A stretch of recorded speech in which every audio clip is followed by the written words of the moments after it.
Alright, I accidentally hit a button with my palm and stopped my recording, so we'll do part 2 quick here. But anyway, so I'm wet there. I don't think it was wet. I'll double check when I go back outside to see if it was wet up here, but I don't think it was wet across the top of the water heater. So really that's kind of, and you can see, you know, it's been wet there for a while compared to how the rest of this looks. I really think that's my culprit, and I think that's probably where the seam starts leaking, is somewhere in this area and then goes forward. Because that was all soaked and starting to delaminate right there. I pulled it off. I still got a little layer to go. I got busy trying to get the water heater in so I can get it sealed. So, yeah.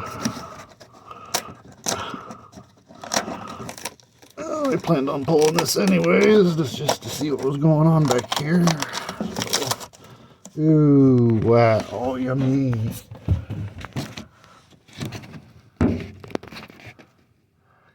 Yum-y. Look at the ladybird beetles. They had been piling up in there for a while. I wonder what is there, where they could have came in.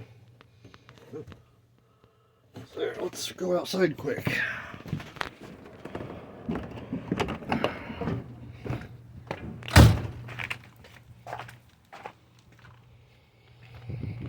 So, there's the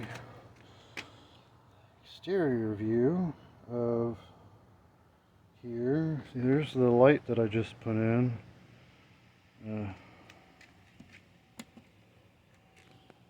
Man, you know, that light, well, the hole for that light's like right here, and the beetles are down here.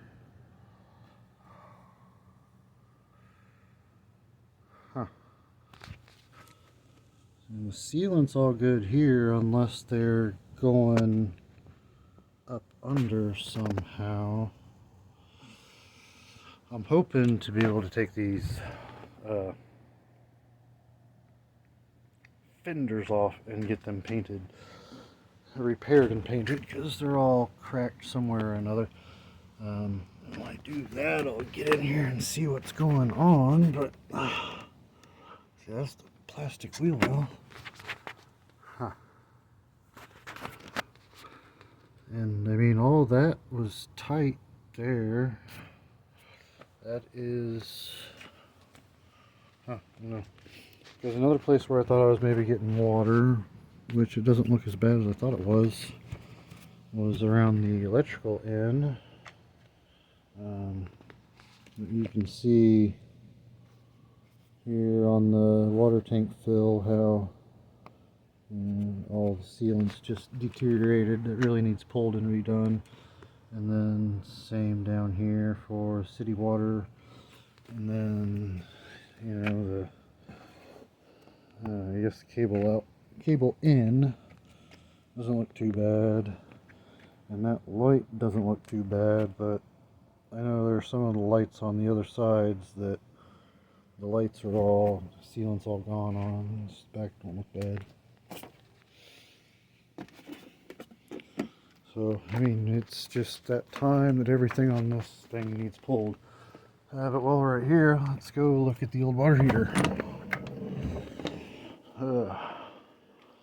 So I got a whole bunch of more rust that came out of that. That's the burner orifice. I don't even know where the burner went. There's just nothing left of that.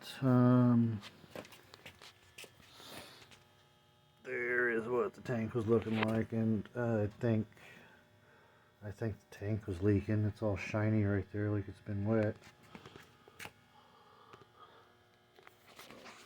Oh. Oops.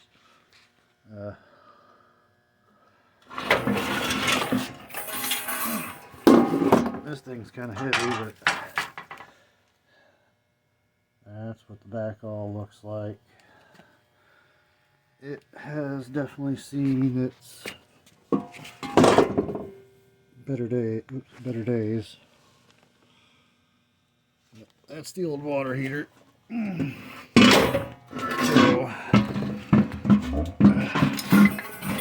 my challenge now on this is I need that pressure valve off, and we worked on it for a good little bit this evening, and we cannot get that thing to budge. I mean, it is just rusted, but it's Teflon taped.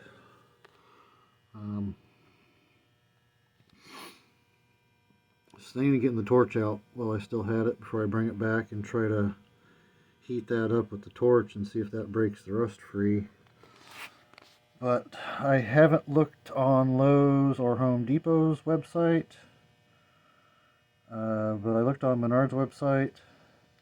That is a $70. Well, this is a this is a 150 psi by 210, and these are made, well, it's just a short little nub, but yeah, so that's a 150 psi 210 degree pressure temperature. The one I saw on Menard's website was 70 psi and probably 210 temperature, and that thing was like $60–$70. So I'm very motivated to try to get this thing off somehow, and the way they got, I don't know how they turned it in there, what they used to turn it in there, but there's no clearance here that you really can't get the pipe wrench in there to get on it, because you gotta get the pipe wrench here. So if you have any ideas on getting that thing out, please let me know. I will look on Home Depot and Lowe's, but I am not wanting to replace that, and now I'm kicking myself in the butt for not paying the extra $16, $18, $20 to have one installed on the new water heater now. I had no idea they were going to be that expensive. But that is what I've been up to today, and like I said, I plan to be out tomorrow. I'm going to try to hit License Branch early, 9, 10 o'clock at the latest, and hopefully it's early enough that I get in and out. And then I'm going to come out to you guys. I already got the truck loaded up with the stuff I was planning on bringing back. Yeah, I guess it's been long enough. I'll just talk to you tomorrow. Yeah, have a good night, and we'll see you later.